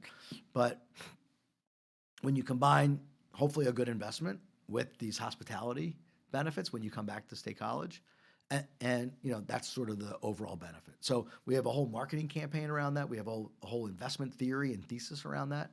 And so we'll be starting that marketing campaign in the next week or 2 around that. So again, we're trying to pull together the hundreds of thousands of crazy Penn State people who come back here time and time again and give them a chance to own a piece of Happy Valley instead of just visiting, and then giving them some really special benefits around their stays when they come here. Makes sense. You think it's a good time to check out the video? Sure. All right, let's take a look. At Scholar Hotels, we focus on one powerful idea. College towns, especially State College, create lasting demand. Every year, new alumni and families are added. Fans return for game days. Families visit. Weekend getaways are planned. Traditions continue. That consistency drives year-round performance and creates a strong foundation for long-term investment. Scholar Hotels has built its portfolio around that model. Today, we own and operate multiple hotels serving the Penn State community, places that are deeply connected to the university experience. Now, we're opening our doors to the Penn State community to be our investment partners. This offering includes ownership in 4 of Scholar's State College properties and 1 retail center. Real estate assets positioned at the center of one of the most loyal and active university markets in the country. We take a real estate first approach, continually reinvesting in our properties to create exceptional guest experiences and long-term value. And we just don't manage these assets, we will own them together with you. So when the hotels perform, everyone benefits. Our interests are aligned. In addition to ownership, investors also gain access to Scholar's broader hospitality platform, which extends across our full State College portfolio. That means benefits at all Scholar properties that may include preferred reservations, room upgrades as available, dining discounts, access to high-demand weekends, access to exclusive investor events at the hotels. With a starting investment of just $5,000, you can own shares in the portfolio, earn potential annual dividends, and participate in the Scholar Owners Club specifically for our investor owners. These initial benefits are designed to elevate your stays at the places you already love. This is an investment built on connection, driven by performance, and rooted in a place that people return to again and again. We are turning the keys over to the Penn State community, and we will own these hotels together. Own more than a memory. Own your experience. And be a part of investing and owning a part of Happy Valley.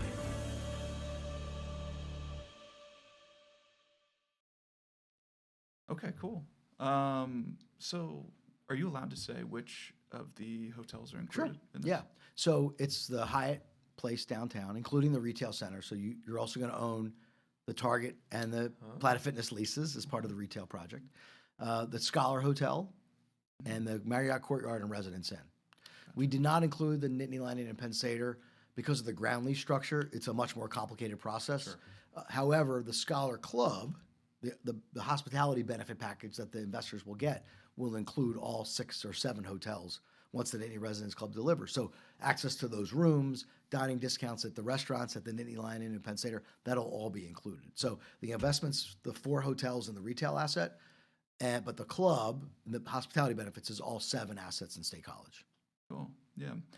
And you touched on this a little bit, but when you said Regulation A, and I did a little research on it. I know it's relatively new. How old is that? Gosh, I'm not sure I know. It's I think in the last 4 or 5 years, maybe. They called it it's almost like a mini IPO. Correct. To a degree, yeah. Opening up those investment opportunities for non-accredited. I believe accredited, you have to have a net worth of $1 million, and so Yeah, you have to have. It changes every so often. I think right now you have to have a net worth of $1 million outside your primary home, Right. and you have to have an annual income exceeding $300,000. Right. So this investment could be. There is some small thresholds you have to meet. It can't be more than 10% of your annual income or 10% of your net worth. So a $5,000 investor has to make at least $50,000 a year and have a net worth of $50,000. Got it. Okay, so it's like a mini version. Kind of not mini, but much more attainable, yeah, right? There's right. a lot more people in the world that can do that than accredited.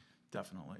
And off of that, is there a maximum amount? Or, No. Or is there a minimum? So 5,000 is the minimum, but you can invest it. You can invest as much as you want. We have 2 tiers of the club, so it was a little bit difficult with only 6 assets or 7 assets to create like multiple tiers, like you have, like Marriott's got like 12 different levels you could be at, Sure. right? Because they have thousands of hotels and lots of locations. Having 6 assets in one market, it made it more difficult. So we have 2 tiers on the hospitality program.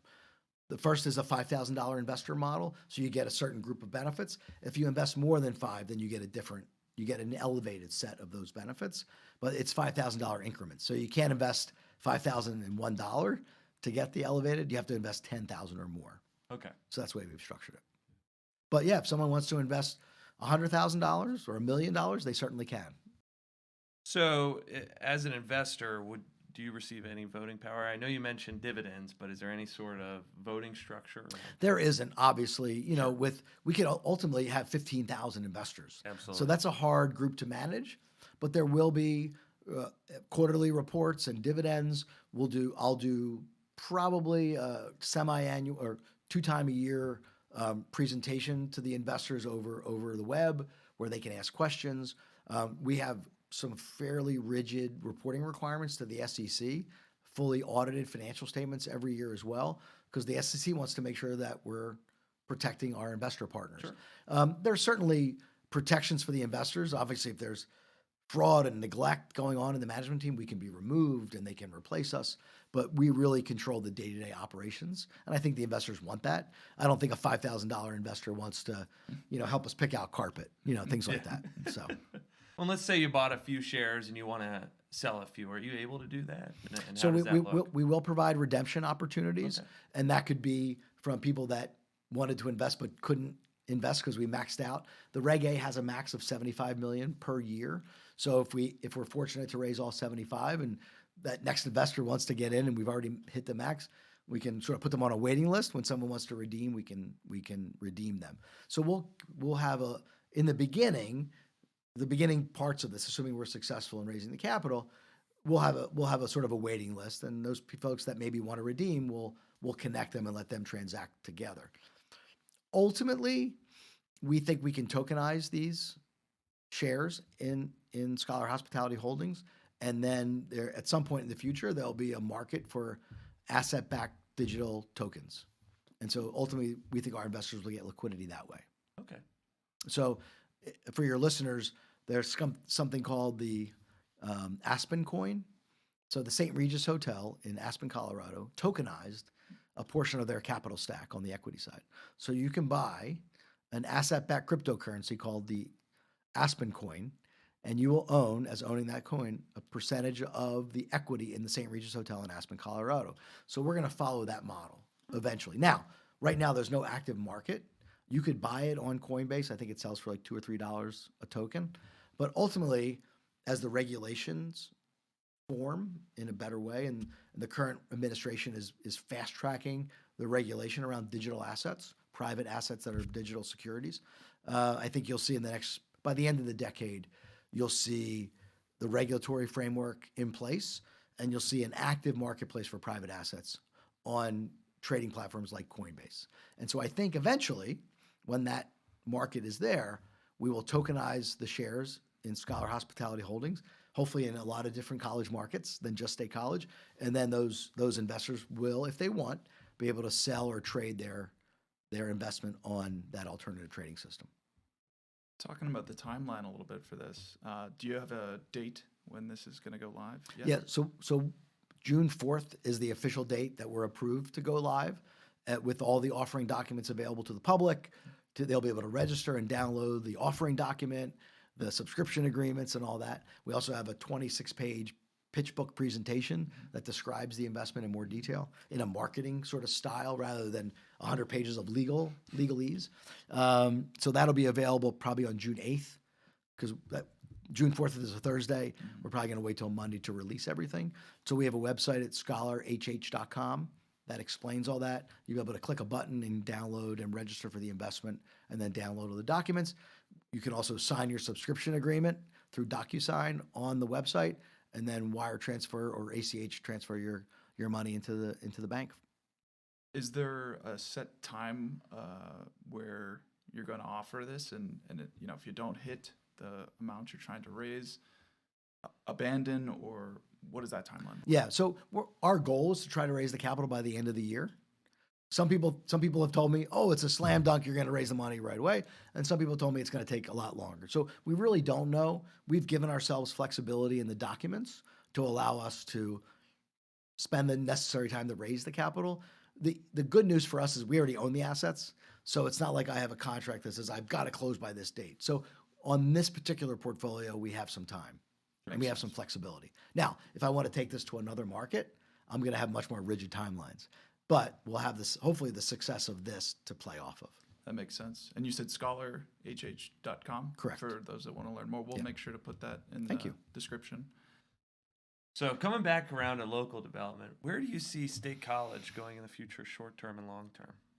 So I think a lot of things are going to happen. Ultimately, the university has a lot to do with that. They're trying to increase enrollment significantly over the next, by the end of the decade. I think they want to be at 55 or even 60,000 students. So that's going to require more housing. It's going to require more hotels and things like that. So I think the university is going to have a lot to say about that. I think the downtown's sort of done from a standpoint of high rise. There's one more under construction right now, and I think that uses up all the original signature zoning sites that will allow 155 feet of development. So I think the idea of more high rise is unlikely in the downtown area, but I think you'll start seeing sort of the downtown area get larger. So on West College, you'll see development there. On the other side of Atherton Street, next to the old Metropolitan building, I think it's called something different now. You'll see more development that way. And I also think you'll see maybe more development on the side of East College Avenue as well.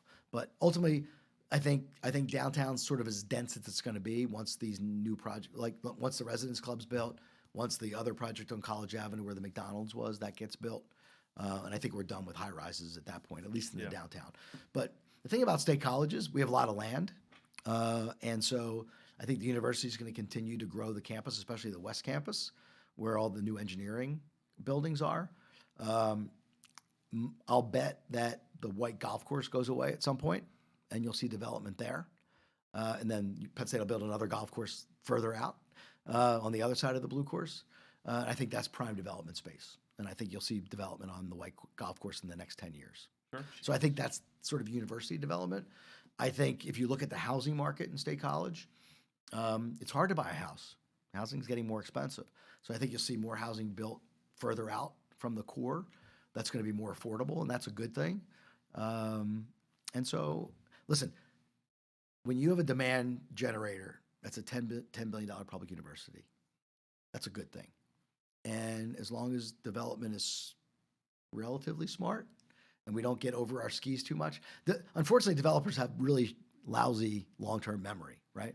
And so what happens in the world, like in any development, is it's a really good hotel market. So what happens? More hotels get built. And then we're oversupplied for a while until the demand catches up. So you go through cycles. And that happens with apartments. It happens with office buildings. It happens with just about everything.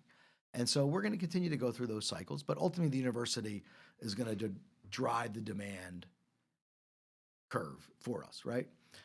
There's $1 billion a year of research that happens on that campus. That's outside of football games and everything else. Companies traveling to State College to partner with the university for research and development projects. There's a lot more development happening at Innovation Park. I think there's 2 buildings right now under construction. The materials lab is under construction. Another building is under construction that's going to be research and development oriented. So that's going to continue to grow the business base and things like that. And what I said earlier about State College evolving, listen, we want to attract the best and brightest in the world. That's both students and professionals and professors, right? But a lot of professors who want to teach at Penn State, they want nice places to live. They want good restaurants to go to. They want entertainment. They want those things. So we have to provide that if we want to attract them. In addition to that, those professors might have spouses.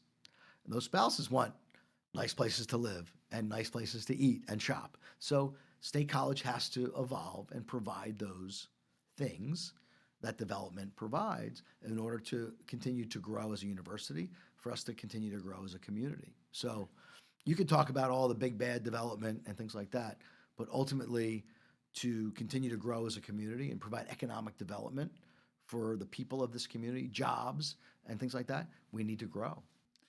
We caught some flack on TikTok from our last episode where we mentioned the State College was relatively affordable. And so you're probably going to do really well on TikTok for saying a little bit of the opposite, but I agree. It's a hard balance of, staying up to date and current with other towns. It's becoming less affordable close in. Yes. You just have to go further out. It's Right. like any community, Right. any city or market in the country. It's the same thing, Yes. right? I have a lot of employees that can't afford to live in State College, so I get it. Yeah. Our housekeepers, wages have increased significantly since post-pandemic, and that's great. That's great for them as workers. They work really hard. They deserve it. But even though their pay has increased significantly, they can't afford rents in sort of the infill areas of State College. A lot of our housekeepers travel in from Du Bois. They travel from Lewistown, Lewisburg, places that are more affordable. That's a long commute. When the weather's bad, it's hard for them to get in. That's not good for my business. I would love more workforce housing in and around State College. Is it going to be walkable to downtown? Probably not. But can it be a close drive or a bus ride? Absolutely, we can do that. And I think There are ways to do it. I'm on the Affordable Housing Committee at the county level, and we talk about this stuff at our meetings. There's a lot of older student housing product in this market that for the modern student, they don't want to live there. Right. Why can't we provide some tax incentives to those owners to create affordable housing or workforce housing? We could. We got to get the school board, the county, and the borough or the municipalities to cooperate to do it. But to me, in my opinion, as a private developer, there's an inventory of housing, apartments, that are becoming more obsolete for the modern student of today that would be great for middle or lower income families. Yeah. But we have to give the owners of those buildings some incentive to do it. And so far, we haven't been able to do that. I think some of the rezoning will help with that, Yes. allowing for triplexes, quadplexes, and then you have a stipulation of you can't have it as a student rental and it's deeded. Agreed. And then other things like the Rockview prison area. I mean, that's an enormous 5,600 acre Yeah. parcel that's in between here and Bellefonte. Short drive, but I think we'll see maybe some of that develop Well, too. but that's a great example of how you can provide more affordable housing, right? The state owns the land. The state can create tax credits, give the land for free to developers to incentivize that. Listen, developers are in the business to make a profit. Like that might be a bad word to some people, but the reality is, if someone's going to take risks to buy land, build, and rent, there's got to be a profit motive. Unless you're a nonprofit, quasi-public agency that's doing it. So how can we provide smart incentives to those developers to build affordable housing? There's ways to do it. Definitely. Absolutely. And there has to be more community cooperation between the school. Listen, the taxing authority, the real estate taxes are some of the biggest expenses we have as real estate owners, right? The school district is the biggest real estate taxing authority in State College in Center County. Or I'm sorry, not in Center County, in State College. How can we get the school district to cooperate with the county and the borough? There's 3 property taxes we pay: the borough or municipality, College Township, Ferguson Township, whatever, Center County, and the State College School District. State College School District takes 70% of your real estate tax dollar. How can we get them to cooperate? 6 years ago, I tried to get LRTA passed, which is a tax credit program for historic buildings. I had to get all 3 taxing authorities to approve it. Unanimous approval at the borough, unanimous approval at the county, shot down at the school district. And that's unfortunate, because that would provide incentives for developers to preserve historic buildings and give them some tax credit to make that investment and take the risk to renovate and reposition and redevelop historic buildings, which are much riskier than others. And what I tried to show the school district was, if you give these tax benefits, you're actually going to make more money over the next 10 years than you would if it just stayed the way it was, because you get to reassess the building. And instead of the increase happening right away, it phases in over 10 years. And that tax credit can be the difference between doing it and not doing it.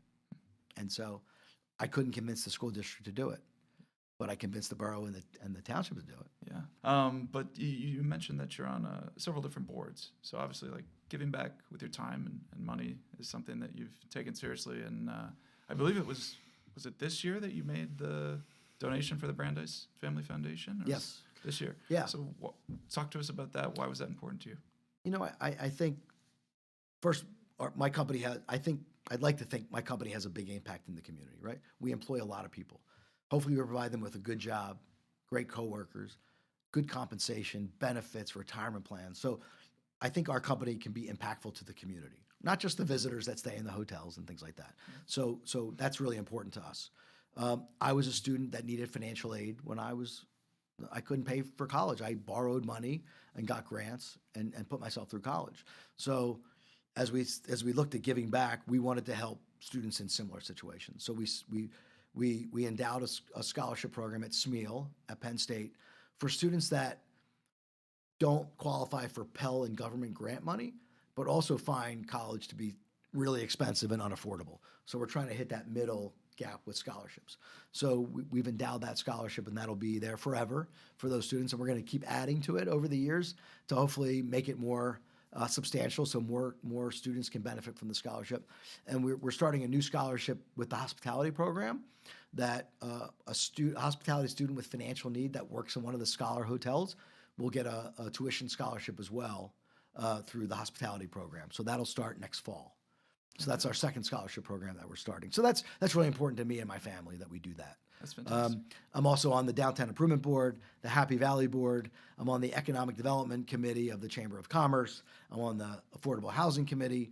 And I'm also very involved in the hospitality program and the real estate program at SMEAL and the hospitality program. So I get to do things on both sides of College Avenue, which are really fun and interesting to me and very rewarding.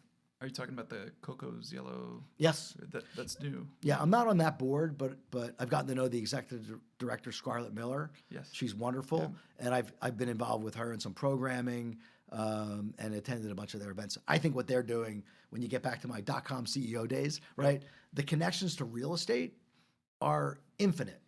Engineering, material sciences, all those things, they have an impact on the real estate business. Real estate's just not finance and accounting. It's construction materials, it's engineering, it's architectural engineering, structural engineering, mechanical engineering. So that institute is trying to bring all those disciplines together. It's amazing, wonderful. Good stuff. Yeah, my dad's actually the associate director really? over there. So I'm sure I met him. probably John Mesner. Yes, I have. Yes, I spent a bunch of time with Scarlett, and she's great. And Yeah, I met her I the think other they're day. going to do great things, Yeah. really great things. I agree. Yeah, I think it's going to be a fantastic addition to the university and just Absolutely. provide a lot of resources for research. It's general. it's funny. It's so obvious of those connections, but nobody ever really did anything with it. So now we're doing something with it, which is amazing. Yeah. Great. Well, so lastly, we wanted to take some general questions and then we'll wrap it up here. Sure. So when evaluating potential investors or partners, what are common traits you look for? I think there's two ways you can go when you raise capital, equity capital. There's, I hate to say this, dumb money and smart money. And the question is, which one do you want? There are investors that say, Gary, we want to invest in you because you're the hotel expert. Here's the capital. Go do it. Keep me informed. If I can help along the way, let me know. And there are other investors that are really smart and educated in the field that you're doing. So I'll give you an example. The four hotels that are part of the new offering are hotels that I've put our investment pool together, and I would say that's the capital that says, here, Gary, here's the capital. You're the expert. We want you to do it. When we were putting together the capital stack for the Penn State deal, the Nittany and Penn State, first of all, it was a bigger check. It was a ground lease. It was historic tax credits. It was major renovation in a historic building, a 300-room conference center hotel, things that were a little bit uncomfortable for me. Not that I wasn't willing to do it.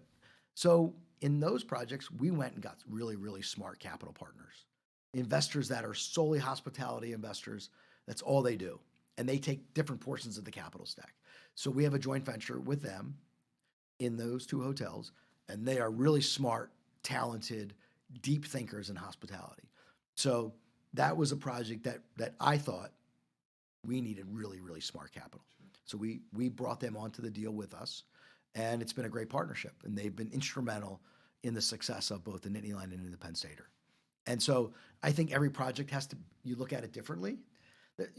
In real estate, in my opinion, there's no cookie cutter deal, right? And so every project deserves its own strategy, its own business plan.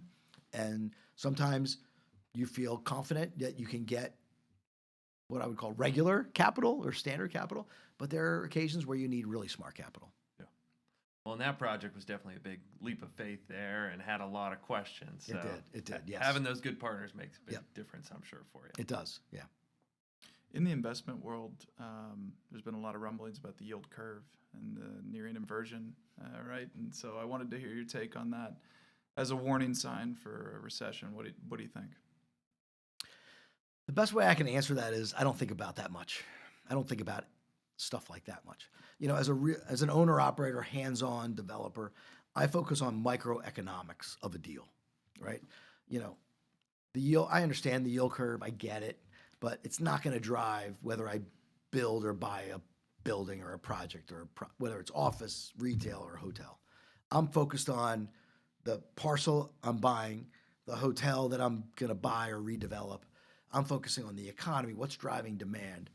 The yield curve doesn't. I will tell you that macroeconomic trends in real estate has no impact on my decision on whether I'm going to do a project or not. It makes for really good YouTube headlines. Yeah. So those videos go kind of viral. I'm telling you, if you invest in real estate based on yield curve issues, Wall Street Journal headlines, you've already missed the boat. Fair enough. Good point. I agree. Well, and State College has a tendency to be a very insulated market. That's the great thing about this community. I will tell you, a hospitality professor wrote a report probably 15 years ago, or maybe, 2013 or 14, I think, about hotels in college towns. And they're essentially recession-proof, et cetera. Now, that was before the pandemic. They're not pandemic-proof, but if you look at economic cycles, the recessions in the early 90s, the early 2000s after .com, and then in 08, 09, State College, not much affected. So we're definitely insulated because we have this big demand generator that creates economic activity regardless. Sure. Right? And so that's the beauty of these markets. Well, and being involved in so many different assets all over the place now, and I'm sure just expanding as we go here, how do you find a way to effectively manage your time? That's my biggest challenge. I've never had an assistant. Well, I'm 35-year real estate career. I've never had an assistant. So, when you're an entrepreneur and you run your own business, you're always on. When I'm on vacation with my family, I'm on the phone, and my family knows that, right? I just do the best I can. I try to focus on the things that are really important. I still have to deal with the details, but I try to prioritize.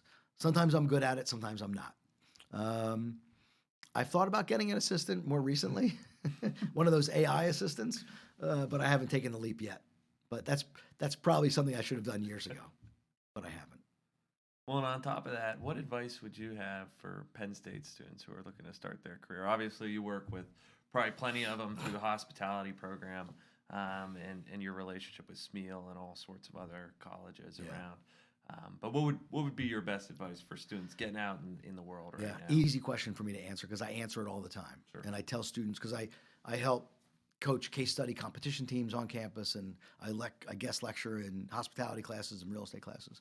And young people today graduate from Penn State. They're so smart and so talented and really prepared.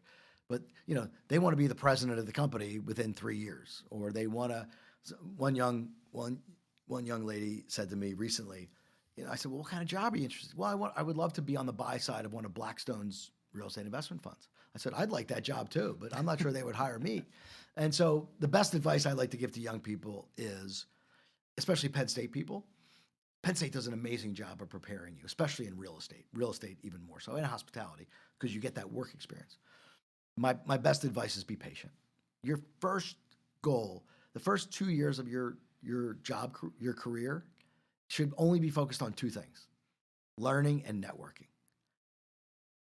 Figure out how to live on whatever salary they're giving you. You'll figure that out, right? Just try to learn as much as you can and network with as many people as you can. That's all that matters. The money, if you're successful, the money will take care of itself over time, but that's your only job. I will tell you, there's a high probability that you will not like your first job. You just won't. Some people get lucky and they love it, but most people don't like their first job. I didn't really like mine, but I knew it was a path to something better. So patience. You're a young person. You've got a long life and career ahead of you. And the time you put in those early years of learning and networking are going to pay off 100-fold down the road. So that's what I tell young people. Well, I think that's some great advice. You shouldn't expect a corner office first day out of school. No. But so how do you split your time then from State College and these other places? Yeah. What is your time split? Yeah, so I live outside of Philly, Mm-hmm. but I also live here in State College. Sure. So I'm usually here 2 or 3 days a week. So I drive up and back every week, and then I also drive and travel to my other assets as well. But really, State College is sort of our base operations, if you will, of our business. We have a lot of employees here. We build out from here. So I love being a part of this community, both as a resident and citizen, but also as a business person. So it's been one of the wonderful things that's happened to me in my career. Yeah. I think that probably just about wraps it up. And thank you for, all you've done for the community with all the boards and giving back and, what you've done to change the landscape of State College. So thank you. Is there anything that we missed that you might want to talk about? I don't think so. First of all, thank you for having me. It's always great to be able to talk about our business and some personal stuff as well. We have successful businesses here, and we're really proud of that. But ultimately, our businesses have to meet the needs of our customers, right? They dictate whether we're successful or not. So it's been a real honor and pleasure to be able to build what I think is a great business here in State College in Happy Valley. And it's been the honor of my life to be able to do that. And not only that, I have a lot of fun living and working in this community. It's been really fun and great for me. So I appreciate being able to talk about it with you. Absolutely. Well, we really appreciate you taking the time too. We actually Thank got you you a for coming on. little thank you gift here. Okay. We're going to give it to you here. But and we'll make sure to put any links that you'd like. Yeah, Give great. us those links for Nittany Residences, the new investment platform, all that. We'll make sure to put in the description. Yeah, Great. bring it over. So yeah, we got you a little plaque here. Oh, wow. Wow. Thank To you so commemorate much. you coming on. So thank you so much for taking the I time. hope you didn't have to re-engrave this after I had to change the date. No. Oh, okay. Good. All right. No, we do it a few days in advance. Okay. Our friends at Signature Engraving downtown, across from your building. Oh, yeah. Pretty great. Yeah, So All right. thank you. Well, to thank you them. for that. I appreciate that. Of Yeah, course. thank you for coming. Yeah, thanks Thank for you, having everybody online for watching. Give us a like, comment, and subscribe. I'm shamelessly plugging that now. It seems to help the algorithm a little bit. Take care, and we'll see you in the next episode. Thank you, Gary. Thank you.